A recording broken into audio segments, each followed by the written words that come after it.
ನಮ್ದು ಅರ್ಶಿನ ಕೆಮಿಕಲ್ ಎಲ್ಲ ಹಾಕಿಲ್ಲ, ಏನು ಹಾಕಿಲ್ಲ. ಅದ್ರ ಜೊತೆ ನಮ್ದು ಮೆಣಸು, ಏನ್ ಘಾಟಿದೆ ಸರ್ ಇದು. ಮತ್ತೆ ಇದು ಲವಂಗ ಮನೆಯಲ್ಲಿ ಬೆಳೆಸಿರೋದು. 3 ಸ್ಲಾಟ್ ಇವೆ, 4 ಗಂಟೆ ಟೈಮ್ ಪ್ರತಿ ಸ್ಲಾಟ್. ನೀವು ಬುಕ್ ಮಾಡಿದ್ರೆ ಪೂರ್ತಿ ತೋಟ ನಿಮಗೆ ಎಕ್ಸ್ಕ್ಲೂಸಿವ್ ಆಗಿ ಸಿಗುತ್ತೆ. ನಾವು ಫಾರ್ಮ್ ಟೂರ್ಸ್ ಮಾಡ್ತೀವಿ. ನೀವು ಬರುವಾಗ ಏನೇನ್ ನಾವು ಕಿತ್ತಿಟ್ಟಿದೀವೋ ಅದು ನೀವು ಪರ್ಚೇಸ್ ಮಾಡ್ಕೋಬಹುದು. ವೀಕೆಂಡ್ಸ್ ಅಲ್ಲಿ ಒಂದು ಸ್ಲಾಟ್ ಗೆ 800 rupees per head. On weekdays it's 600.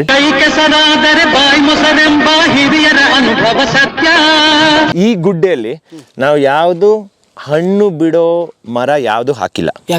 So ಈ 1 ಎಕರೆ 25 ವರ್ಷಕ್ಕೆ ನಾವು ಹಂಗೆ ಬಿಟ್ಟಿದ್ವಿ, ಏನು ಮಾಡಿರ್ಲಿಲ್ಲ. ಕಾಡ್ ತರ ಇತ್ತು, ಅಂದ್ರೆ ಕಳೆನೂ ತೆಗಿಲಿಲ್ಲ, ಏನು ಮಾಡ್ಲಿಲ್ಲ. ಸೊ ಒಂದು 25 ವರ್ಷಕ್ಕೆ ಹಂಗೆ ಬೆಳೀತಾ ಇತ್ತು. ಟು ದಿ ಎಕ್ಸ್ಟೆಂಟ್ ವೇರ್ ಈ 1 ಎಕರೆಯಲ್ಲಿ ನಮ್ ತೋಟದ ಒಳಗೆ ಕಾಡ್ ಹಂದಿದು ಒಂದು ಫ್ಯಾಮಿಲಿ ಇಲ್ಲಿತ್ತು. ಇದ್ರ ಒಳಗೆ ನಡೆಯೋಕ್ಕೆ ಆಗ್ತಾ ಇರಲಿಲ್ಲ, ಅಷ್ಟು ಡೆನ್ಸ್ ಆಗಿತ್ತು. ಫೈನಲಿ 2019 ಎಲ್ಲದನ್ನು ಕ್ಲಿಯರ್ ಮಾಡಿ ಸ್ವಲ್ಪ ಪ್ಲ್ಯಾನ್ ಮಾಡಿಕೊಂಡು ಕಾರ್ಡ್ ವೆರೈಟಿ ಮತ್ತು ಬೇರೆ ಬೇರೆ ಹೂದ್ ಮರ ಹಾಕಿದ್ದೀವಿ. ಸ್ವಲ್ಪ ಪ್ಲ್ಯಾನ್ ಮಾಡಿಕೊಂಡು ಇದ್ರ ಪಕ್ಕದಲ್ಲಿ ಅದು ಇದು ಅಂತ. ಸೊ ಒಂದೊಂದು ಗಿಡದ ಕೆಳಗೆ ಒಂದು ಕ್ರೀಪರ್ ಬೆಳ್ಸೋಕ್ಕೆ ಒಂದು ಇದು ಮಾಡಿದ್ದೀವಿ. ಒಂದೊಂದು ಜಾಗದಲ್ಲಿ ಬರೀ ಹೂದ್ ಗಿಡ ಅಂತ. ಸೊ ಏನಂದರೆ the idea is this will be a hyper positive ecosystem for the rest of the farm. So ಈ 25 ವರ್ಷಕ್ಕೆ ನಮ್ಮ ತೋಟದಲ್ಲಿ ಪೂರ್ತಿ ತೋಟದಲ್ಲಿ ಯಾವುದು ಮರ ಇರಲಿಲ್ಲ. ಆಕ್ಟಿವಿಟಿ ಜಾಸ್ತಿ, ನಮ್ಮದು JCB ಬಂದು ಟ್ರ್ಯಾಕ್ಟರ್ ಬಂದು ಅದೆಲ್ಲ. ಈ 1 ಎಕರೆ ನಾವು ಮುಟ್ಲೇ ಇಲ್ಲ. ಸೊ ಈ 1 ಎಕರೆಯಲ್ಲಿ ಪಕ್ಷಿಗಳು, ಹುಳ ಅದೆಲ್ಲ ಬಂದು ಗೂಡು ಕಟ್ಕೊಂಡು ಇದು ನಮ್ಮ ತೋಟಕ್ಕೆ ಬೆನಿಫಿಟ್ ಆಗೋಂಥರ. ಆದರೆ ಇವಾಗ ನಮ್ಮ ತೋಟ ಇಷ್ಟಕ್ಕೆ ಬೆಳೆದಿದೆ. ಸೊ ಇದನ್ನು ಕ್ಲಿಯರ್ ಮಾಡಿ ನಾವು ರೀಪ್ಲೇಸ್ ಮಾಡಿದ್ದೀವಿ. ಸೊ ಏನಂದರೆ ಇದು ಒಂದು ತೋಟದ ಒಂದು ಹೃದಯ ಥರ ಮಧ್ಯದಲ್ಲಿ it's a hyper positive system that will benefit the rest of the farm. So ತೋರಿಸ್ತೀನಿ, ಇಲ್ಲಿ ನೋಡಿ ಮೈಸೂರು ಮಲ್ಲಿಗೆ ಹೋದ ವರ್ಷ ಬಂದಿತ್ತು ಸೂಪರಾಗಿ. ನಾವೆಲ್ಲ ಕಟ್ ಮಾಡಿ ತಿರ್ಗಾ ಇವಾಗ ಬೆಳೀತಾ ಇದೆ. ಏನಂದರೆ ನಾವು ಹಾಕಿರೋದು ಅಲ್ಲೂ ಒಂದು ಸ್ವಲ್ಪ, ಅಲ್ಲೂ ಒಂದು ಸ್ವಲ್ಪ, ಮಿಕ್ಕಿದ್ದೆಲ್ಲ ಹಂಗೆ ಬೆಳ್ಕೊಂಡು ಬಂದಿದೆ, ನಾವು ಮಾಡಿಲ್ಲ. ಹಂಗೆ ಪ್ರಾಪಗೇಟ್ ಹಾಕೊಂಡು ಬರ್ತಾನೆ ಇರುತ್ತೆ. ನೀವು ಕಿತ್ತಾಕೆಲ್ಲ ಹೋಗಿಲ್ಲ. ಎಲ್ಲಿ ತೋರಿಸ್ತೀನಿ, ಅಲ್ಲಿ ನೋಡಿ, ಅಲ್ಲೂ ಒಂದು ಸ್ವಲ್ಪ ಅಷ್ಟು ಬೆಳೆದಿದೆ ಅಲ್ಲಿ ಮೇಲೆ, ನಾವು ಹಾಕಿಲ್ಲ, ಹಂಗೆ ಬೆಳ್ಕೊಂಡು ಬಂದಿದೆ. ಬೆಳೆದ್ರೆ ಒಳ್ಳೇದು. ನಾವು ತೆಗಿಬೇಕಂದ್ರೆ ತೆಗಿಯೋಣ, ಬೇರೆ ಏನಾದರೂ ಹಾಕಬೇಕು, ಬೇರೆ ಏನಾದರೂ ಕೆಲಸ ಇದೆ ಅಂದರೆ. ಏನು ಇದು ಬೆಳೆಯುವಾಗ ಇಷ್ಟು ದೊಡ್ಡಕ್ಕೆ ಬೆಳೆಯುತ್ತೆ ಒಂದು ಹೂವು. ಹಾಂ, ಇದು ಒಂದು ಬಂಚಲ್ಲಿ ಬೆಳೆಯುತ್ತೆ. ನೀವು ಒಂದು ಹೂವು ನೋಡ್ತಾ ಇರಲ್ಲ, ಒಂದು ಬಂಚಲ್ಲಿ ಒಂದು 20-25 ಹೂವು ಇರುತ್ತೆ, ಒಂದೇ ಸೈಜ್ ಬರುತ್ತೆ. ತೋರಿಸ್ತೀನಿ, ಇಲ್ಲಿ ನೋಡಿ, ಈ ತರ ಬೆಳೆಯುತ್ತೆ. ಇದು ಒಂದು ಬಂಚಿದ ಪೂರ್ತಿ ಸಕ್ಕತ್ತಾಗಿದೆ. ಸೊ ಪೂರ್ತಿ ಫುಲ್ ಲೈನು. ಇದು ಸೀಸನಲ್ ಬರುವಾಗ ಏನ್ ಸ್ಮೆಲ್ ಅಂದ್ರೆ, ಇದು ನೋಡಿ, this is passion fruit flower. ಅದಲ್ಲಿದೆ, ತೋರಿಸ್ತೀನಿ. ಕರೆಕ್ಟ್. ನಾವ್ ಬೆಳೆಸಿರೋದು ಬರೀ ಹೂವಕ್ಕೆ. ಹಣ್ಣು ಕೊಡತ್ತೆ, ಸೂಪರ್ ಆಗಿದೆ ಹಣ್ಣು. ಆದ್ರೆ ಹಣ್ಣು ಕೊಡತ್ತೆ ಅಂತಾನು ನಮಗೆ ಗೊತ್ತಿರ್ಲಿಲ್ಲ. ನಮಗೆ ಹೂವಕ್ಕೆ ನಾವು ಬೆಳೆಸಿರೋದು ಅದೇ ಅಷ್ಟು ಸುಂದರವಾಗಿದೆ, ಅದಕ್ಕೆ ನಾವು ಬೆಳೆಸಿರೋದು. ಹಣ್ಣು ಕೊಡತ್ತೆ ಅಂತಾನು ಗೊತ್ತಿರಲಿಲ್ಲ. ಹಣ್ಣು ಸಿಕ್ತು, ಯಾವ ಮರದ್ದು ಅಂತ ನೋಡಿದ್ರೆ ಇದಿರ್ದೇನೆ. ಸೂಪರ್, ತಗೊಳ್ಳೋದು. ಅದೇ ಡಬಲ್ ಬೆನಿಫಿಟ್. ಸೊ ಜನರು ಕೇಳ್ತಾರೆ, ಈ ಹೂವು ಹಾಕೋದು ಏನ್ ಪ್ರಯೋಜನ? ಸೂಪರ್ ಆಗಿದೆ ಕಾಣಕ್ಕೆ, ನೋಡಕ್ಕೆ. ಅದೇ ಮತ್ತೆ ಉಪಯೋಗ ಇರ್ಬೇಕಾ? ಇಲ್ಲ, ನೋಡಿ ಏನ್ ಕಲರ್ ಅಷ್ಟೇ ನನಗೆ ಬೇಕಾಗಿರೋದು. ಕರೆಕ್ಟ್. ಇನ್ನು ಮಾರ್ತೀರಾ? ಅಯ್ಯೋ ಯಾಕೆ ಮಾರ್ಬೇಕು, ನನಗ್ ಬೇಕಪ್ಪ, ನೋಡಕ್ ನನಗ್ ಬೇಕು. ಬನ್ನಿ. ಬಟ್ ನಾನು ಹೇಳೋದು ಸರ್, ಈಗ ಅನಿರುದ್ಧ ಅವರು ಸ್ವಲ್ಪ ಉಳ್ಳವರು, ಅವ್ರ ತಂದೆ ಡಾಕ್ಟರ್ ದುಡ್ಡು ಮಾಡಿದ್ದಾರೆ. ಹೌದು. ಬೇರೆ ರೈತರು ಹಿಂಗೆ ಯೋಚನೆ ಮಾಡಕ್ ಸಾಧ್ಯ ಇಲ್ವಲ್ಲ? ಇಲ್ಲ. ಇನ್ಫ್ಯಾಕ್ಟ್ ಇದು ಈ ಡಾಗ್ ಪಾರ್ಕ್ ಮಾಡಿರೋದು, ಈ ಪಿಕ್ನಿಕ್ ಎಲ್ಲ ಮಾಡೋದು ಮುಖ್ಯವಾಗಿ ಏನಂದರೆ to meet the bottom line. ನಾವು ಇವಾಗ ನಮ್ಮ ಪ್ರೊಡ್ಯೂಸ್ ಹಣ್ಣು ಎಲ್ಲ ಮಾರಿದ್ರೆ ನಾವು ಬಿಲ್ಸ್ ಎಲ್ಲ ಸೆಟಲ್ ಮಾಡೋಕ್ಕಾಗಲ್ಲ. ಅದ್ರ ಮೇಲೂ ಯಾಕಂದರೆ ನಾವು ಕಮರ್ಷಿಯಲ್ ಆಗಿ ಯಾವುದು ಬೆಳೆಸಲ್ಲ. ಕಮರ್ಷಿಯಲ್ ಆಗಿ ಬೆಳೆಸಿದ್ರೂ ಅದನ್ನೆಲ್ಲ ಮಾರಿದ್ರೂ ಮಾರ್ಜಿನ್ಸ್ ಇರೋದು ಅಷ್ಟೇ. ಅದಕ್ಕೆ ಈ ಪ್ರಾಡ್ಯೂಸನ್ನ ಪ್ರಾಡಕ್ಟ್ಸಿಗೆ ಕನ್ವರ್ಟ್ ಮಾಡಿಕೊಂಡು ಆ ವ್ಯಾಲ್ಯೂ ಆ್ಯಡ್ ಹಾಕಿದ್ರೆ ಮಾರ್ಜಿನ್ ಸ್ವಲ್ಪ ಇನ್ಕ್ರೀಸ್ ಆಗುತ್ತೆ. ಅದ್ರ ಮೇಲೂ ಲಾಜಿಸ್ಟಿಕ್ಸ್ ಕಾಸ್ಟ್ ಅಷ್ಟೊಂದು, ಅದಕ್ಕೆ ಎಲ್ಲ ಇನ್ಹೌಸಲ್ಲೇ ಮಾಡ್ಕೊಳ್ಳೋದು. ಸೊ ನಂದು ಏನು ಬೆನಿಫಿಟ್ ಏನಂದರೆ, ನಾನು ಬ್ರ್ಯಾಂಡ್ ಕನ್ಸಲ್ಟೆನ್ಸಿ ಬ್ರ್ಯಾಂಡಿಂಗ್ ಮಾಡಿದ್ದೀನಿ.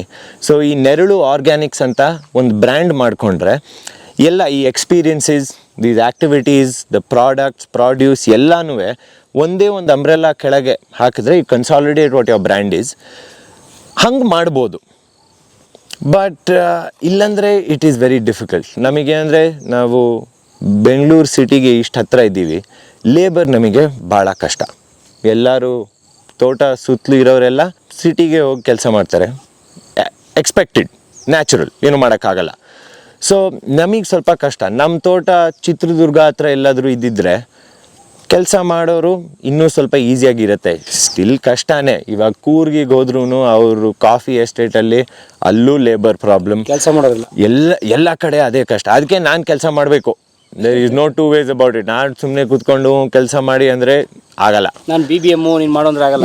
ಕರೆಕ್ಟು. ನೀನು BBM, ನಾನು ಮಣ್ಣಿನ ಮಗ, ಬಾರಪ್ಪ ನೀನು ಕೆಲಸ ಮಾಡು ಅಂತ. ಸರಿನಪ್ಪ, ನಾನು ಕೂತ್ಕೊಂಡು ಮಾಡ್ಬೇಕು ಅಷ್ಟೇ. ಸೊ ಎಲ್ಲ ಎಸ್, ಅಗ್ರೀಡ್. ನಮಗೆ 100% I come from a position of privilege in that aspect, where this farm is not paying my bills. I mean, it's not for the express desire of paying my bills, but as I said, I am diversifying so that I'm not putting pressure on the existing agricultural processes. ಏನಂದರೆ ಇವಾಗ if I'm expecting my guava trees to be able to commercial ತೋಟದಲ್ಲಿ ಪ್ರತಿ ಮರದಿಂದ ಒಂದು 100 kilo ಬರಬೇಕು. ನಮ್ಮ ಗಿಡದ 22 ಗಿಡ ಇವೆ, 400-450 ಕಿಲೋ ಬರುತ್ತೆ ಅಷ್ಟೇ. ಆ 450 ಕಿಲೋ ಆ ಹಣ್ಣು ಬರೋದು ಸೂಪರ್ ಆಗಿರುತ್ತೆ. ಮಾರಿದ್ರೆ ಬೆಲೆ ಸರಿಗೆ ಬರುತ್ತೆ. ನಾವು ಏನಾದ್ರು ಜಾಮ್ ಈ ಥರ ಮಾಡಿದರೆ ಸಕ್ಕರೆ ಉಪಯೋಗ ಭಾಳ ಕಮ್ಮಿ, ಯಾಕಂದರೆ ಆ ಹಣ್ಣೆ ಅಷ್ಟು ಸಿಹಿಯಾಗಿರುತ್ತೆ. ಆದರೆ ಕಮರ್ಷಿಯಲ್ ಫಾರ್ಮಲ್ಲಿ ಪ್ರತಿ ಗಿಡದಿಂದ ಒಂದು 100 ಕಿಲೋ ಬರಬೇಕು, 1 ಟನ್ ಬರಬೇಕಂತ ಬೆಳೆಸ್ತಾರೆ. ಆ 100 ಕಿಲೋ 1 ಟನ್ ಪ್ರತಿ ಮರದಿಂದ ಬರಬೇಕಂದ್ರೆ ಇನ್ಪುಟ್ಸ್ ಹಾಕಲೇಬೇಕು. ನಾವು ಫರ್ಟಿಲೈಸರ್ ಹಾಕಲೇಬೇಕು, ಪೆಸ್ಟಿಸೈಡ್ ಹಾಕಲೇಬೇಕು. ಅದ್ರದ್ದು ಇನ್ಪುಟ್ಸ್ ಎಲ್ಲ ಕ್ಯಾಲ್ಕುಲೇಟ್ ಮಾಡಿಕೊಂಡ್ರೆ ಆ 100 ಕಿಲೋ ಬಂದ್ರೂ ನಿಮ್ಮ ಬಾಟಮ್ ಲೈನಿಗೆ ಕಾಂಟ್ರಿಬ್ಯೂಟ್ ಮಾಡುತ್ತೆ, ಆದರೆ ಸ್ಟಿಲ್ ಭಾಳ ಕಷ್ಟನೇ. ಸೊ ನಾವೇನು ಹೇಳ್ತೀವಿ ಅಂದರೆ, ಜನರು ಈ ಥರ ಹಣ್ಣು ಗಿಡ ಏನಾದರೂ ಬೆಳೆಸಿ ಮಾರೋದು ಏನೋ ಮಾಡಬೇಕಂದ್ರೆ ಒಂದೇನಂದರೆ ಮಲ್ಟಿ ಕ್ರಾಪಿಂಗ್. ಒಂದೇ ಥರ ಕ್ರಾಪ್ ಹಾಕಿ ಎಲ್ಲ ಎಕ್ಸ್ಪೆಕ್ಟೇಷನ್ ಅದರಲ್ಲೇ ಹಾಕಿದ್ರೆ ಅದು ಫೇಲ್ ಆದರೆ ಎಲ್ಲ ಹೋಯ್ತು. ಸೊ ನಾವು ಹಾಕ್ದಂಗೆ ಈ ನುಗ್ಗೆ ಮರ ಸುಮ್ಮನೆ ಒಂದು ಬ್ರಾಂಚನ್ನ ಮುರಿದು ನೆಟ್ಟಿದ್ರೆ ಹಂಗೆ ಮರ ಬೆಳೆಯುತ್ತೆ. ಸೊ ಎಲ್ಲ ತೋಟದಲ್ಲೂ ಇರಬೇಕಲ್ಲ, ಎಲ್ಲ ತೋಟದಲ್ಲೂ ಹಾಕಿ ನಿಮ್ಮ ಭತ್ತ ಬೆಳೀಲಿಲ್ಲ ಅಂದರೆ ಇದಾದರೂ ಬರುತ್ತೆ. ನಿಮ್ಮ ಕಾಳು ಸರಿಗೆ ಬೆಳೀಲಿಲ್ಲ ಅಂದ್ರೂ ಎಲೆ ಮಾರ್ಬೋದು, ನುಗ್ಗೆ ಸೊಪ್ಪು ಮಾರ್ಬೋದು, ನುಗ್ಗೆ ಕಾಯಿ ಮಾರ್ಬೋದು. ಬೇಕಂದರೆ ದೊಡ್ಡ ಗಿಡ ಇದ್ದರೆ ಆ ಮರ ಇದು ವುಡ್ ಇದೆಯಲ್ಲ ಅದನ್ನು ಕಟ್ ಮಾಡಿ ಅದನ್ನು ಮಾರ್ಬೋದು. ಬೆನಿಫಿಟ್ಸ್ ಇವೆ. ಆದರೆ ಆ ನಾಲೆಡ್ಜ್ ಶೇರ್ ರೈತರ ಜೊತೆ ಇನ್ನೂ ಹ್ಯಾಸ್ ಟು ಬಿ ದೇರ್. ಯಾಕಂದರೆ ಎಲ್ಲರೂ ಸ್ಟಿಲ್ ಮೋನೋಕ್ರಾಪಿಂಗಲ್ಲೇ ಮಾಡ್ತಾ ಇರ್ತಾರೆ. ಹೌದು. And second thing is, I have found value in keeping it a hyper local business. ಅಂದರೆ ನಾವು ಸ್ಯಾಪ್ಲಿಂಗ್ಸ್ ಎಲ್ಲ ತರೋದು ಲೋಕಲ್ ನರ್ಸರಿಗಳಿಂದ. ಆದರೆ ನಾವು ಮಾರೋದು ಹತ್ತಿರ ಇರೋ ಜನರಿಗೆ. ಸೊ ನಮ್ಮದು ಲಾಜಿಸ್ಟಿಕ್ಸ್ ಕಾಸ್ಟ್ ಕಮ್ಮಿ. ನಾನು ಹೋಗಲಿಲ್ಲ ಅಂದ್ರೂ ಜನರು ಬಂದು ಇಲ್ಲಿಂದ ತೊಗೊಂಡು ಹೋಗ್ಬೋದು. And it keeps my carbon footprint small. ಆದರೆ of course it's a lot of work. ಅಂದರೆ ನನಗೆ ಸೋಷಿಯಲ್ ಮೀಡಿಯಾ ಉಪಯೋಗಿಸೋದು ಬೆನಿಫಿಟ್ ಇದೆ, ಅಡ್ವಾಂಟೇಜ್ ಇದೆ. ಸೊ ಅದರಿಂದನೇ ಸೋರ್ಸ್ ಮಾಡಿ ಮಾರ್ಕೆಟಿಂಗ್ ಮಾಡಿ, ಅಂದರೆ not with expense but word of mouth, ಜನರಿಗೆ ಹೇಳಿ ಅದು ಇದು. I am leveraging my advantages to be able to sell all this stuff, but it can be quite difficult. And ಏನಂದರೆ ಈ ಥರ ಸೊ ಮಾವಿನ ಸೀಸನ್ ತಗೊಳ್ಳಿ, ನಮ್ಮದು ಆಪೂಸ್ ಅಲ್ಫಾನ್ಸೋ ನಾವು ಮಾರೋದು 1 kilo 250 250 to 280 rupees 1 kilo per kilo ನಾವು ಮಾರೋದು. ನಾನು ಬಿಗ್ ಬಾಸ್ಕೆಟಿಗೆ ನಾನು ರೀಚ್ ಔಟ್ ಮಾಡಿದೆ ಟು ಸೇ ಹೇ ನಾನು ನಿಮ್ಮ ವೆಂಡರ್ ಆಗ್ತೀನಿ, ನಮ್ದೆಲ್ಲ ಆರ್ಗ್ಯಾನಿಕ್ ಆಗಿ ಬೆಳೆಸ್ತೀವಿ, ಸರ್ಟಿಫಿಕೇಶನ್ ಇದೆ. ಇನ್ಫ್ಯಾಕ್ಟ್ ನಮ್ಮ ಸರ್ಟಿಫಿಕೇಶನ್ ಇರೋದು ಎಕ್ಸ್ಪೋರ್ಟ್ ಟು ಯುರೋಪ್ ಆಲ್ಸೋ. ಆ ಸರ್ಟಿಫಿಕೇಶನ್ ಇರೋದು ಕರೆಕ್ಟ್, ಫುಲ್ ಏನ್ ಆರ್ಗ್ಯಾನಿಕ್ ಇಂದ ಮೇಲೆ ನಾವು ನ್ಯಾಚುರಲ್. ಆರ್ಗ್ಯಾನಿಕ್ ಅಂದ್ರೆ ಆರ್ಗ್ಯಾನಿಕ್ ಪೆಸ್ಟಿಸೈಡ್ಸ್ ಉಪಯೋಗಿಸಬಹುದು, ಆರ್ಗ್ಯಾನಿಕ್ ಅದು ಇಲ್ಲ. Which is why we can export to Europe. Europe ಹೋಗ್ತಾ ಇಲ್ಲಿಂದ? ಇಲ್ಲ, ಹೋಗಲ್ಲ, ಆದ್ರೆ ಆ ಸ್ಟ್ಯಾಂಡರ್ಡ್ ಇದೆ. ಎಸ್, ನಾನು ಬಿಗ್ ಬಾಸ್ಕೆಟಿಗೆ ಅಪ್ರೋಚ್ ಮಾಡಿ ನಾನು ನಿಮಗೆ ಅಲ್ಫಾನ್ಸೋ ಮ್ಯಾಂಗೋ ಸಪ್ಲೈ ಮಾಡ್ತೀನಿ, ಏನ್ ರೇಟಿಗೆ ತಗೋತೀರಾ ಅಂದ್ರೆ, ಸೊ ನಮ್ 1 ಕಿಲೋಲಿ ಒಂದು 4 ಅಥವಾ 5 ಹಣ್ಣು ಬರುತ್ತೆ ಸೈಜ್ ಪ್ರಕಾರ. ಅವರು ಅವ್ರ ವೆಬ್ಸೈಟ್ ಅಲ್ಲಿ 6 ಹಣ್ಣು 865 ರುಪೀಸ್ ಮಾರ್ತಾ ಇದ್ದಾರೆ. Same Alfonso. ನನ್ನಿಂದ ತಗೊಳ್ಳೋದು 1 ಕಿಲೋಗೆ 80 ರುಪೀಸ್. ನೋಡಿದ್ರಾ? 10% of cost is what they giving me. I understand, ಅವರು ಸ್ಟೋರೇಜ್ ಮಾಡ್ತಾ ಇದ್ದಾರೆ, ಅವ್ರು ಮಾರ್ಕೆಟಿಂಗ್ ಮಾಡ್ತಾ ಇದ್ದಾರೆ, ಅವ್ರು ಮಾರ್ತಾ ಇದ್ದಾರೆ, ಸ್ಟಾಫ್ ಇದೆ, I understand. Yes, but 10% is very unfair to the farmer. Yes. And what I learnt is the bigger the player, the worse the deal that the farmer gets. ಓ, ಹಾಗಿದೆಯಾ? ನಾನು ಬಿಗ್ ಬಾಸ್ಕೆಟಿಗೆ ಹೋಗಿದ್ದೀನಿ, nature's ಬಾಸ್ಕೆಟಿಗೆ ಹೋಗಿದ್ದೀನಿ, ಇನ್ನೊಂದೊಂದು atom a day ಅಂತ ಒಂದು service ಇದೆ, ಇನ್ನೂ ಒಂದು service ಹೆಸರು ಬರ್ತಾ ಇಲ್ಲ. It just didn't make sense. ಅವ್ರು ಬಂದು ತೊಗೊಂಡೋಗ್ತಾರೆ, ಬಟ್ ನನಗೆ ಕಾಸು ಕೊಡೋದು ಹಿಂಗೆ. How can I be selling it at 80 rupees a K G when market ರೇಟಲ್ಲೇ 350 ಅಂತ, right? And that is across the board. And size ಇರೋ ಹಣ್ಣು ಬೇಕು, ಕಲರ್ ಇರೋ ಹಣ್ಣು ಬೇಕು. ಸೈಜ್ ಇರೋ ಹಣ್ಣು ಅಂದರೆ ನಾವು ಬೆಳೆಸಿರೋ ವೆರೈಟಿನೇ ಸಣ್ಣದು. ಸೊ ನಾನೇನು ಮಾಡಲಿ, ಆ ಸಪೋಟ ಬರೋದೇ ಇಷ್ಟು ಸೈಜು, ಇಲ್ಲ ನಮಗೆ ಬೇಕಿರೋದು ಈ ಸೈಜ್, ಆದರೆ ಈ ವೆರೈಟಿನೇ ಬೇರೆ, ಏನು ಮಾಡೋಕ್ಕಾಗಲ್ಲ, ಸೊ ತೊಗೊಳಲ್ಲ. ಅದಕ್ಕೆ ನಾನು I have decided to start converting my produce to products by myself, because then there's no grading. All the fruit are the same. ಇದು ಚೆನ್ನಾಗಿ ಕಾಣಲ್ಲ ಅಂದರೆ ಟೇಸ್ಟ್ ಹಾಗೆ ಇದೆ ಅಲ್ವಾ? So I have basically consolidated to ensure that I have no wastage, I have no unnecessary overheads, and all of my produce is being sold ಅಂತ. That is the plan. Yeah. So our vertical integration ಇರಬೇಕು. So that is, I suppose, where the business management comes in. ಎಲ್ಲಿ I am making my produce, I am processing it, and I am selling it all on site. ಇಲ್ಲಿಂದ ಆಚೆ ಹೋಗೋದು ಅವಶ್ಯಕತೆ ಇಲ್ಲ. ಯಾಕಂದ್ರೆ unnecessary transport labour ತಿರ್ಗಾ start. ಮತ್ತೆ quality control. ಬೇರೆಯವ್ರಿಗೆ ಕೊಟ್ಟು ಎಣ್ಣೆ ಮಾಡಿಸಿ ತೊಗೊಂಬಂದರೆ ಅವ್ನು ಅದಕ್ಕೆ ಏನು ಆ್ಯಡ್ ಮಾಡ್ತಾನೆ, ಅವ್ನ ಮೆಷಿನ್ ಹೆಂಗೆ ಮೇಂಟೈನ್ ಮಾಡಿದ್ದಾನೆ, ಅದನ್ನು ಕ್ಲೀನ್ ಮಾಡಿದ್ದಾನೆ, ನನ್ನ ಕ್ವಾಲಿಟಿ ಏನಾಗುತ್ತೆ. ನಾನು ಇಲ್ಲೇ ಮಾಡಿದರೆ I can control the quality, I can control the process, and added benefit ಏನಂದರೆ, because I've done all these experiences, activities, ಅವರಿಗೂ ತೋರಿಸ್ಬೋದು. ನೋಡಿ, ಎಲ್ಲ ಇಲ್ಲೇ ಟ್ರೆಡಿಷ್ನಲ್ ಆಗಿ ನಾವು ಹಿಂಗೆ ಮಾಡೋದು. ಚಟ್ನಿ ಎಲ್ಲ ಮಾಡೋದು ಮಿಕ್ಸಿಲಲ್ಲ, ರುಬ್ಬೋಕಲ್ಲ ಐತಲ್ಲ, 4 ಇಟ್ಕೊಂಡಿದ್ದೀವಿ. ರುಬ್ಕೊಂಡೇ ಕೊಡಬೇಕು, ಅದರಲ್ಲೇ ಇರೋ. So that inconsistency in sizes, particles, ಅದರಲ್ಲೇ ಇರೋದು ಫ್ಲೇವರ್. ನಿಮ್ಮ ಅಜ್ಜಿ ಮಾಡೋರು ಚಟ್ನಿ ಮಾಡ್ತಾರಲ್ಲ, ಫ್ಲೇವರ್ ಹೆಂಗಿತ್ತು, ಇವಾಗ ಮಿಕ್ಸಿಯಲ್ಲಿ ಮಾಡೋದು ಚೆನ್ನಾಗಿದೆಯಾ? ಸೇಮ್. ಯಾಕಂದರೆ ರುಬ್ಬಾಗ ಅದರಿಂದ ಬರೋ ಎಣ್ಣೆಗಳು ಅದೆಲ್ಲ it has to get mixed in that. ಆ ಕಲ್ಲಿನ ಅಂಶ ಕೂಡ ಸೇರ್ಕೊಳ್ತದಕ್ಕೆ. ಕರೆಕ್ಟ್. ಯಾಕಂದರೆ ಕಲ್ಲು ಕೂಡ ನೇಚರ್ ತಾನೆ. Correct. All of that is important. ಅದಕ್ಕೆ ನಮ್ಮ ಇಂಡಿಯಾಲಿ ಎಷ್ಟೋ ವರ್ಷಕ್ಕೆ ರುಬ್ಬೋ ಕಲ್ಲು ಪ್ರಾಸೆಸ್ ಇಸ್, ಐ ಮೀನ್ ಆ ಪ್ರಾಸೆಸ್ ಇರೋದು ಒಂದು ರೀಸನಿಗೆ, ಏನಾದರೂ ಬೆನಿಫಿಟ್ ಇರಬೇಕಲ್ಲ. ಸೊ ಹಂಗೆ ನಾವು ಯೂಸ್ ಮಾಡ್ಕೊಂಡು ಮಾಡಿದ್ರೆ ಅದೂ ಅಷ್ಟೇ. ಇವಾಗ ಮನೆಯಲ್ಲಿ ಚಟ್ನಿ ಮಾಡ್ತೀವಿ, ಮಸಾಲ ಮಾಡ್ತೀವಿ, ಎಲ್ಲದಕ್ಕೂ ಮಿಕ್ಸಿ ಉಪಯೋಗಿಸ್ತೀವಿ. ಇವಾಗ ಈ ಮಕ್ಕಳಿಗೆ ಅವ್ರು ರುಬ್ಬೋ ಕಲ್ಲು ಉಪಯೋಗಿಸಿರೋದು ಯಾವಾಗಾದರೂ ನೋಡಿದಾರಾ? ಇಲ್ಲ. ಎಲ್ಲಿ ನೋಡ್ತಾರೆ? ಚಾನ್ಸೇ ಇಲ್ಲ. So I want to promote that. ಇಲ್ಲಿ ನೋಡಿದ್ರೆ ಅವ್ರಿಗೆ ತೋರಿಸ್ಬೋದು, ನೋಡಿ ಮಿಕ್ಸಿ ಮುಂಚೆ ಹೆಂಗೆ ಮಾಡ್ತಿದ್ರು ಈ ಥರ. And there is that quality. It's better that way ಅಲ್ಲ, ಯಾಕೆ ಸುಮ್ಮನೆ ಅಂತ. ಬಟ್ ರೈತರಿಗೆ ಮಾರ್ಕೆಟಿಂಗ್ ಪ್ರಾಬ್ಲಮ್ ಯಾವತ್ತೂ ಇದೆ ನೋಡಿ. ಇದೆ. ಅದು ನಿಮ್ಮ ಥರ BBA MBA ಏನು ಬೇಕಾದ್ರೂ ಓದಿರಲಿ ಅಥವಾ 3ನೇ ಕ್ಲಾಸ್ ಓದಿರಲಿ, ಕರೆಕ್ಟ್, ಮಾರ್ಕೆಟಿಂಗ್ ಪ್ರಾಬ್ಲಮ್ ಯಾವತ್ತೂ ಇದೆ. Yes. So what you want is a player in the market who will be a good middleman. ಆದರೆ but the problem is everybody is in it to make quick money. ಎಲ್ಲರಿಗೂ margins ಬೇಕು, margins and most margins for least effort. Yes. Where the farmer loses out is when the middleman comes into play. Allah. So exactly what I have done is I have removed the middleman out of the equation at every step of the way. I have become grower, producer and final seller by myself, and because of which I can control my prices, I can control my inputs, I can adella ide. Of course there's a lot more work to be done as well. Nane ella maintain ಮಾಡಬೇಕು, ನೋಡ್ಕೋಬೇಕು ಅದೆಲ್ಲ. and ನನಗೆ ಆ process ಮಾಡೋದು information ಇರಬೇಕು, experience ಇರಬೇಕು. ಎಣ್ಣೆ ಹೆಂಗೆ ಮಾಡೋದು, ಈ ಪುಡಿ ಹೆಂಗೆ ರುಬ್ಬೋದು, ಅದೆಲ್ಲ ಸ್ಟೋರೇಜ್ ಸೊಲ್ಯೂಷನ್ಸ್, ಅದೆಲ್ಲ there are a lot of overheads. It's not a straightforward answer, but this is a way to sort of secure what you have.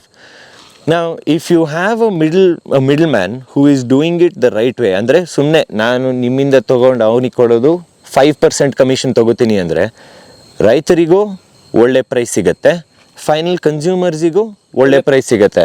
ಆದರೆ ಇವನು ಮಿಡಲ್ ಮ್ಯಾನ್ ಇರೋದು ಪ್ರೈಸ್ ಎಕ್ಸಿಗೆ ತೊಗೊಂಡು 2x ಮಾರ್ತಾನೆ, ನಾಟ್ X+5%. ಈ ರೈತ ಒಂದು ವರ್ಷಕ್ಕೆ ಅರ್ಶಿನ ಬೆಳೆದು ನೀರು ಹಾಕಿ ಕಳೆ ತೆಗೆದು ಎಲ್ಲ ಹಾರ್ವೆಸ್ಟ್ ಮಾಡಿ ಮಣ್ಣು ತೆಗೆದು ವಾಶ್ ಮಾಡಿ ಟ್ರಾನ್ಸ್ಪೋರ್ಟ್ ಮಾಡಿ ಅದೆಲ್ಲ ಮಾಡಾದ್ಮೇಲೆ ಅವನಿಗೆ ಬರೋ ರೇಟು ಆ ಮಿಡಲ್ ಮ್ಯಾನಿಗೆ ಬರೋ ರೇಟು ಒಂದೇನೆ. That is not fair. So ಇಲ್ಲಿ ನೋಡಿ, ಇದು ಒಂದು ಮರ ತೋರಿಸ್ಬೇಕಿತ್ತು ನಿಮಗೆ. ಇದು ಬ್ರಿಂಜಾಲ್, ಬದನೆಕಾಯಿ. ಸೇಮ್ ಬದನೆಕಾಯಿ ಫ್ಯಾಮಿಲಿಯಲ್ಲಿ ಎಲೆ ಕಾಣುತ್ತಲ್ಲ, ಬದನೆಕಾಯಿ ಎಲೆ ತರಾನೇ ಇದೆ. ಇದು ಕರೆಕ್ಟ್. ಆದ್ರೆ ಇದಕ್ಕೊಂದು ಕಾರ್ಡ್ ವೆರೈಟಿ. ಈ ಪ್ರತಿ ಹೂವಿಂದು ಬಡ್ ಇದೆಯಲ್ಲ, ಪ್ರತಿ ಬಡ್ಡಿಂದ 3 ಹೂವು ಬರುತ್ತೆ.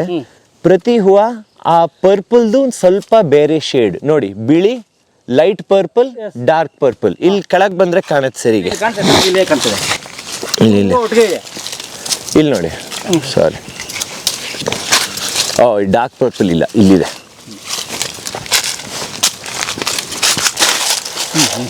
Okay, right. So you can see lilac white. ಪ್ರತಿ ಬಡ್ಡಲ್ಲಿ ಇಲ್ಲೂ ನೋಡಿ, ಇಲ್ಲೊಂದಿದೆ white lilac purple, white lilac purple. So ಈ ತರ ಒಂದು 12 ಮರ ಇವೆ ಈ ಗುಡ್ಡೆಯಲ್ಲೇ. ಜಸ್ಟ್ ಫಾರೆಸ್ಟ್ ವೆರೈಟಿ ಅಷ್ಟೇ. ನಮಗೇನು ಉಪಯೋಗ ಇಲ್ಲ, ಸುಂದರವಾಗಿದೆ ತಾನೆ ನೋಡಕ್ಕೆ, ಅಷ್ಟೇ. ಏನಾದರೂ ರೀಸನ್ ಬೇಕಾ? ಅಷ್ಟೇ, ಚೆನ್ನಾಗಿದೆ, ಬೆಳೆಯತ್ತೆ, ನೆರಳು ಕೊಡತ್ತೆ. ಇದ್ರ ಕೆಳಗೆ ಏನು ಬೆಳೆಯಕ್ಕೆ ಸಾಧ್ಯ ಇಲ್ಲ, ಅಷ್ಟೇ ಬೇಕು ನೋಡಿ.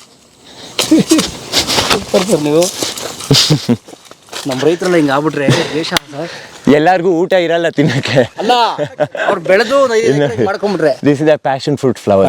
ಅದು ಸ್ವಲ್ಪ ಹೈಟ್ ಅಲ್ಲಿ ಇದೆ, ಕಾಣಲ್ಲ, ಬಟ್ ಇಲ್ಲಿ ಅಲ್ಲಿ ಬೆಳೆಸಿರೋದು ಮೇಲೆ ಹೋಗಿದೆ, ಕೆಳಗೂ ಬಂದಿದೆ ಹಂಗೆ. ಸೊ ಇದನ್ನೇನು ಕಟ್ ಮಾಡಲ್ಲ, ಬೆಳೆದ್ರೆ ದಾರಿಲಿದ್ರೆ ಸುಮ್ಮನೆ ತೆಗ್ದು ಅಲ್ಲಿಗೆ ಹಾಕೊಂಡು ಅಷ್ಟೇ ಬೆಳೀಲಿ, ತಿರ್ಗಾ ಮೇಲಿಗೆ ಹೋಗುತ್ತೆ, ತಿರ್ಗಾ ಕೆಳಗೆ ಬರುತ್ತೆ. Okay, cycle of life.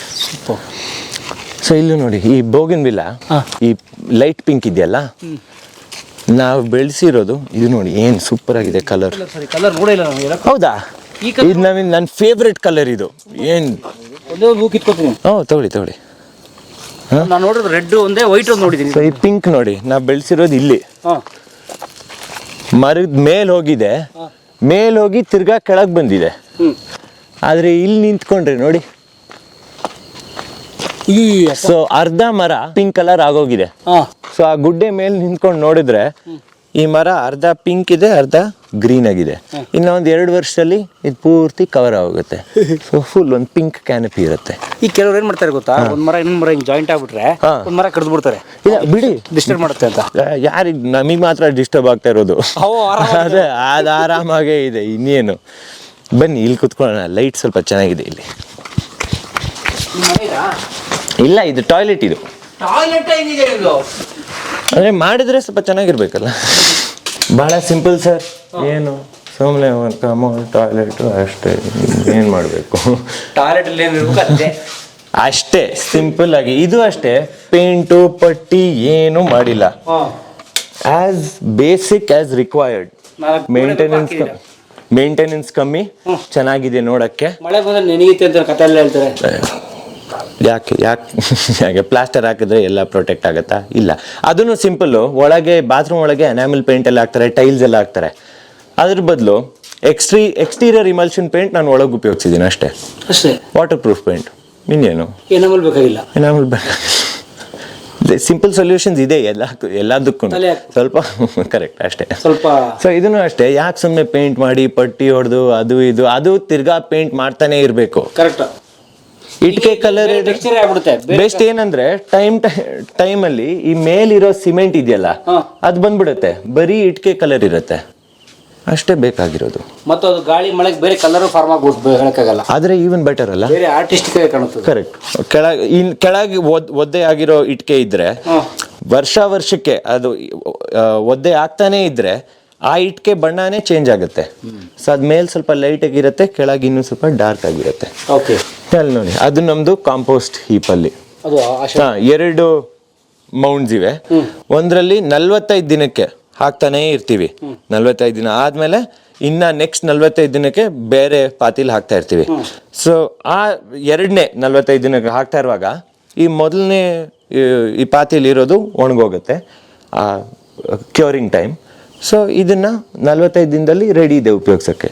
ತೆಗೆದು ಬೇರೆ ಬೇರೆ ಗಿಡಕ್ಕೆ ಹಾಕಿ ಇದರಲ್ಲಿ ತಿರ್ಗಾ ಕಾಂಪೋಸ್ಟಿಂಗ್ ಶುರು. ತಿರ್ಗಾ 45 ದಿನಕ್ಕೆ ಅದು ರೆಡಿ ಆಗುತ್ತೆ, ಅದನ್ನು ತೆಗೆದು ಹಾಕೊಂಡು ಬರೋದು. ಸೊ ಅಂದ್ರೆ ಎಲ್ಲ ಎಲೆ ಕಲೆಕ್ಟ್ ಮಾಡ್ಕೊಂಡು ಅಲ್ಲಿ ಹಾಕ್ತೀರಿ? ಹಾಂ, ಎಲೆ ಮತ್ತು ಸಗಣಿ ಅಷ್ಟೇ, ಬೇರೆ ಏನು ಹಾಕಲ್ಲ. ಹಸು ಇದೆಯಾ? ಹಸು ಒಂದಿದೆ, ಇವಾಗ ಇತ್ತು ಒಂದು 4-5 ವರ್ಷ ಸತ್ತೋಗ್ತಾ ಬರ್ತಾ ಇದೆ. ಇವಾಗ ಇದು ಇರೋದು ಒಂದು 22 ವರ್ಷ ಈ ಹಸು. ಅಲ್ಲೆಲ್ಲ ಬಿದ್ದುಬಿಟ್ಟಿದೆ. ಸೊ ಸುಮ್ಮನೆ ಅದನ್ನ ಎಲ್ಲೂ ಕಟ್ಟೋದು ಇಲ್ಲ, ಯಾಕಂದರೆ ನಮ್ಮ ಗಿಡನೂ ತಿನ್ನೋಕ್ಕಾಗಲ್ಲ, ಹಲ್ಲಿಲ್ಲ. ಸೊ ದಿನ ಬಿಡೋದು ಪ್ರಾಂಪ್ಟಾಗಿ 5-5:30ಗೆ ನಾವು ಹೋಗಿ ಕರ್ಕೊಂಬರ್ಲಿಲ್ಲ ಅಂದ್ರೂ ಅವಳೇ ಸುತ್ತಕೊಂಡು ತಿರ್ಗಾ ಇಲ್ಲಿಗೆ ಬರ್ತಾಳೆ, ಕಾಯ್ತಾಳೆ ಒಳಗೆ ಕಟ್ಟಾಕೋಕ್ಕೆ. ಬೆಸ್ಟ್. ಹಲ್ಲಿಲ್ವಲ್ಲ, ಊಟ ಏನು? ಇದು ಹಲ್ಲಿಲ್ಲ ಅಂದರೆ ಮುಂದೆ ಇರೋ ಹಲ್ಲಿಲ್ಲ, ಹಿಂದೆ ಎಲ್ಲ ಇದೆ. ಹೌದೌದು. ಹಣ್ಣುಗಳು, ತರಕಾರಿ ನಾನು ತೊಗೊಂಬಂದರೆ ಉಪಯೋಗಿಸಿಲ್ಲ ಅಂದರೆ ಹಸು ಕೊಡೋದು. ನಮ್ಮ ಪಪಾಯ, ಪಕ್ಷಿ ಅರ್ಧ ಪಪಾಯ ತಿಂದಿದ್ರೆ ಮಿಕ್ಕಿದ್ದು ಹಸುಗೇನೆ. ನಾವೇನು ಮಾಡ್ತೀವಿ ಇರುತ್ತೆ. ಸೊ ಭಾಳ ಖುಷಿ ನಮ್ಮ ಹಸು. ಯಾರೇ ರೈತರು ಏನೇ ಬೆಳೆದ್ರು ಕೂಡ ಅಕ್ರಾಸ್ ದಿ ಇಂಡಿಯಾ ಇರೋ ಏಕೈಕ ಸಮಸ್ಯೆ ಅದು ಎಜುಕೇಟೆಡ್ ಫಾರ್ಮರ್ ಆಗಿರಲಿ ಅಥವಾ ಬೇರೆ ಟ್ರೆಡಿಷನಲ್ ಫಾರ್ಮರ್ ಆಗಿರಲಿ, ಹೌದು, ಅವರೆಲ್ಲರಿಗೂ ಇರೋದೇ marketing problem. Correct. Exposure. Correct. ಆಮೇಲೆ ಏನಾಗುತ್ತೆ, ಇವತ್ತು ಎಲ್ಲರೂ ಈ ಮಿಡ್ಲ್ ಮನ್ ಕೈಯಲ್ಲಿ ಸಿಕ್ಕಾಕೊಂಡು ಸಾಯ್ತಿರೋರೆ. ತುಂಬಾ ರೈತರು ಅನ್ಕೋತಾರೆ ಹಣ್ಣು ಬೆಳಿಬೇಕು, ಇನ್ನೊಂದು ದಿನ ಬೆಳಿಬೇಕು ಅಂತ. ಅದು ಬೆಳೆದ ತಕ್ಷಣ ಬೆಳೆಯೋ ಖುಷಿ ಇರುತ್ತೆ, ಆದ್ರೆ ಅದು ಫಲ ಬರೋ ಟೆನ್ಷನ್ ಸ್ಟಾರ್ಟ್ ಆಗುತ್ತೆ, ಎಲ್ಲಿ ಮಾರೋದು ಅಂತ. ಕರೆಕ್ಟ್. ಹಾಗಾಗಿ ಅದು ಮಾರ್ಕೆಟಿಂಗ್ ಸೊಲ್ಯೂಷನ್ ಹುಡುಕ್ಬಿಟ್ರೆ ಸೂಪರ್ ಸರ್. ಸೊ ನಾನು ಅದೇ, so it's not there is no silver bullet, ಅಂದರೆ there is no one simple solution ಅಂತ. I think on one hand it has to be a change in the approach to farming itself. ಎಲ್ಲಾನು as I said, ಒಂದೇ ಥರ ಬೆಳೆಸಿ ಆಮೇಲೆ ಒಂದೇ ಜಾಗಕ್ಕೆ ಮಾರ್ಕೊಂಡು ಆ ಥರ ಮಾಡಿದ್ರೆ you are not giving a self opportunities. And ಸ್ವಲ್ಪ ಶಿಫ್ಟ್ ಇರಬೇಕು in how we go about farming as well. I don't know, fortunately or unfortunately, the consensus is that ನಮ್ಮ ತಾತ ಮಾಡಿರೋ ಥರ ನಾವು ಮಾಡಿದ್ರೆ ಎಲ್ಲ ಸರಿಗಿರುತ್ತೆ ಅಂತ. ಯಾಕೆ ನಮ್ಮ ತಾತ ಹಿಂಗೆ ಹೇಳಿದ್ರು ಹಿಂಗೆ ಮಾಡಬೇಕು ಅಂತ, ಅದ್ರ ಪ್ರಕಾರ ನಾವು ಮಾಡ್ತಾ ಇದ್ದೀವಿ. Which in lot of cases it works, it makes sense, there is wisdom. ಅವ್ರು ಹೇಳೋದು ಸರಿನೇ ಇರ್ಬೋದು, but also recognise that times have changed ಅಲ್ವಾ. ನಮಗೆ ಅವರು ಅವಾಗ ಬೆಳೆಸುವಾಗ ಮಂಡಿ ಇತ್ತು, ಮಂಡಿಗೆ ಮಾರ್ಬೋದಾಗಿತ್ತು, ಸಂತೆಯಲ್ಲಿ, ಅಂಗಡಿಯಲ್ಲಿ, ಸೂಪರ್ ಮಾರ್ಕೆಟಲ್ಲಿ ಎಲ್ಲಾದರೂ ಆಪ್ಷನ್ಸ್ ಇರ್ತಾಯಿತ್ತು. ಇವಾಗಲೂ ಇದೆ, but now there is internet, ಆ ಪ್ಲ್ಯಾಟ್ಫಾರ್ಮೇ ಇದೆ. So if you can leverage that, then the possibilities are endless in that regard. And to do something different ಅಂತ ಅಂದರೆ ಹೇಳಿದ್ನಲ್ಲ, ಎಲ್ಲರೂ ಭತ್ತ ಬೆಳೆಸ್ತಾಯಿದ್ರೆ ಭತ್ತನೇ ಬೆಳೆಸ್ತೀವಿ. ಭತ್ತ ಮುಗಿಸಾದ್ಮೇಲೆ ರಾಗಿ, ರಾಗಿ ಆದಮೇಲೆ ಬೇಳೆ, ಬೇಳೆ ಆದಮೇಲೆ ಇದು. So there has to be some acceptance that change has to be there. ಹೇಳಿದ್ನಲ್ಲ, you can't be doing the same thing and expecting different results. So you have to change things up. Yeah, you're right. Marketing will always be a challenge, not just in farming, across the board. If you don't know how to market what you have, you'll never find the right buyers for your produce. Andre, if you're growing anything, there is a market that will buy it for 100 rupees a kg. But if you're not reaching out to that market and you're selling only to people that can afford 60 rupees a kg, you're only going to be selling it at 60 rupees a kg. Otherwise, as you rightly pointed out, marketing, that exposure has to be there for that to make sense. Yes. So one of the things that I want to do, ಸ್ವಲ್ಪ not directly related, but in my capacity is that, ಇವಾಗ ನಾವು ಉಪ್ಪಿನಕಾಯಿ recipe ಎಲ್ಲ ಮಾಡ್ತಾ ಇರೋದು ನಮ್ಮ ಮನೆ recipe ಇವಾಗ ಶುರು ಮಾಡ್ತಾ ಇರೋದು. ನಮ್ಮ ಅಜ್ಜಿಯವ್ರು ಮಾಡ್ತಾ ಇರೋದು same recipe I am going to recreate. But the idea is to then start making all of this stuff based on the recipes that the local villagers use. ಈ ಹಳ್ಳಿಯಲ್ಲಿ ಮಾಡೋ ಚಟ್ನಿ, ಈ ಹಳ್ಳಿಯಲ್ಲಿ ಮಾಡೋ ಉಪ್ಪಿನಕಾಯಿ, ಅವ್ರ ರೆಸಿಪಿ ತೊಗೊಂಡು ಪ್ರಿಸರ್ವ್ ಮಾಡೋಕ್ಕೆ ಅದು ಒಂದು ಆಸೆ ಇದೆ. ಯಾಕಂದರೆ ಎಲ್ಲರೂ ಪ್ರತಿ ಕಲ್ಚರಲ್ಲೂ ಪ್ರತಿ ಲಿಟಲ್ ಕಾಸ್ಟು ಆದರೆ ಅವ್ರದ್ದೇ ವರ್ಷನ್ ಇದೆ. ಸೇಮ್ ಸ್ವಲ್ಪ ಮಸಾಲೆ ಚೇಂಜ್ ಮಾಡಿ, ಸ್ವಲ್ಪ ಮೆಣಸಿನ್ಕಾಯಿ ಹಾಕಿ, ಅದು ಇದು ಅವ್ರದ್ದೇ ಒಂದು ರೆಸಿಪಿ ಇರುತ್ತೆ. ಅದನ್ನು ಪ್ರಿಸರ್ವ್ ಮಾಡೋದು is, in my opinion, it's very important. Villages ಅಲ್ಲಿ ಯಾರಾದ್ರೂ ಮಾಡ್ತಾ ಇದಾರಾ ಇಲ್ವಾ ಅಂತ ಗೊತ್ತಿಲ್ಲ. I don't know if it's being preserved, I don't know if the next generation is continuing with the same recipes, ಮಾಡ್ತಾ ಇದಾರಾ ಇಲ್ವಾ ಅಂತ ಗೊತ್ತಿಲ್ಲ. ನಮ್ಮ ಅಂದರೆ ಸಿಟಿಯಲ್ಲಂತೂ ನೋಡಿದ್ರೆ yes, a lot of that stuff is getting lost. ನಮ್ಮ ಅಜ್ಜಿ ಮಾಡೋ ಥರ ಚಟ್ನಿ ನಾವು ಈ ಥರ ಮಾಡಲ್ಲ. ನೀವು ಹೇಳಿದ್ರಲ್ಲ ಎಲ್ಲ ಮಿಕ್ಸಿಯಲ್ಲಿ ಮಾಡೋದು ಆ ಫೀಲೇ ಬೇರೆ ಅಂತ. So a big part of what I want to do is also preserve these recipes. So like that, I am doing it with the pure intent of preserving those recipes, not necessarily for me to have any personal gain. Yes, I'm making my pickles and I'm selling it, but with the express idea of preserving these recipes. Atarane, if you have somebody who is stepping in to say, I will help farmers market, not to be a middleman to make money off of it. Take a commission, of course, you're doing work, so you deserve to be paid for it. Adre, you do it with the specific aim of helping farmers find buyers. Ashte. Right? You aren't, as that individual, you shouldn't be the one executing the transaction. You should be the one putting them in touch. That is where I think NGOs like Sahaja should play a bigger part. But I think Sahaja is also slipping into the same thing of as their business. Money talks. So, Sahaja, they're supposed to be a society for organic farmers. They're supposed to be a society that promotes organic farming, helps farmers convert to organic farming on the basis that they will promise to buy all of your produce if you grow it organically. Correct. Single aim. Correct ಅಲ್ಲ? ನೀನು organic ಆಗಿ ಬೆಳೆಸ್ತಾ ಇದ್ರೆ ನಾವು ತಗೋತೀವಿ, ನೀವು correct ತೊಗೊಂಬನ್ನಿ, ನಾವು ತಗೋತೀವಿ ಅಂತ. ಆದರೆ their portfolio is quite limited. ನಾವು ಬೆಳೆಸೋದು ಕರ್ಪೂರ್ ಬಾಳೆ, ಜೀಗುಜ್ಜೆ ಹಣ್ಣು, ಪ್ಯಾಷನ್ ಫ್ರೂಟ್, ಮಲಯನ್ ಆ್ಯಪಲ್, ಈ ಬೇರೆ ಬೇರೆ ವೆರೈಟಿ ಸಪೋಟ, ಸೀಬೆಹಣ್ಣು ಅವ್ರು ತಗೊಳ್ಳೋದೇ ಇಲ್ಲ. So we produce about 300-400 kgs of breadfruit, ಜೀಗುಜ್ಜೆ ಹಣ್ಣು ಅವ್ರು ತಗೊಳ್ಳಲ್ಲ. 45 ಕರ್ಪೂರ ಬಾಳೆ ಮರ ಇವೆ, ಅವ್ರು ಕರ್ಪೂರ ಬಳ್ಳಿ ತಗೊಳ್ಳಲ್ಲ. ಸೊ ಅವ್ರು ಏನು ಹೇಳ್ತಾರೆ, there is no knowledge of this, exposure ಇಲ್ಲ, ಜನರು ತಗೋತಾ ಇಲ್ಲ ಅಂತ. ಓಕೆ, ಸೊ ಆ ನಾಲೆಡ್ಜ್ ಶೇರು, ಆ ಎಕ್ಸ್ಪೋಜರ್ ಯಾರ ಜವಾಬ್ದಾರಿ? Is it the farmer's responsibility or is it Sahaja's responsibility as the mediator? If you are saying you will buy it from me and I'm telling you that I can produce 100 kgs every month of a particular variety of banana, shouldn't you put in the effort of spreading the word, promoting it, saying ee baale ide togotira, try ಮಾಡಿ ಏನೋ ಒಂದು. Plus ಸಹಜನೂ ಅಷ್ಟೇ, they're falling culprit to the same things that farmers are exposed to everywhere else. ಅವರೂ ಅಷ್ಟೇ, ಹಣ್ಣು ಸರಿ ಕಾಣಲಿಲ್ಲ ಅಂದರೆ, ಸೈಜ್ ಸರಿಗಿಲ್ಲ, ಸ್ವಲ್ಪ ಡ್ಯಾಮೇಜ್ ಇದ್ದರೆ ತಗೊಳ್ಳಲ್ಲ. But that is the definition of organic produce. It is not consistent, it is not the same. You are not going to get even colouring, even sized fruit. ಎಳ್ನೀರು ಅವರು ಬರೀ ಸೈಜ್ ಪ್ರಕಾರ ತಗೋತಾರೆ. ಎಳ್ನೀರಲ್ಲ, ಸಾರಿ, ತೆಂಗಿನಕಾಯಿ size ಪ್ರಕಾರ ತಗೋತಾರೆ.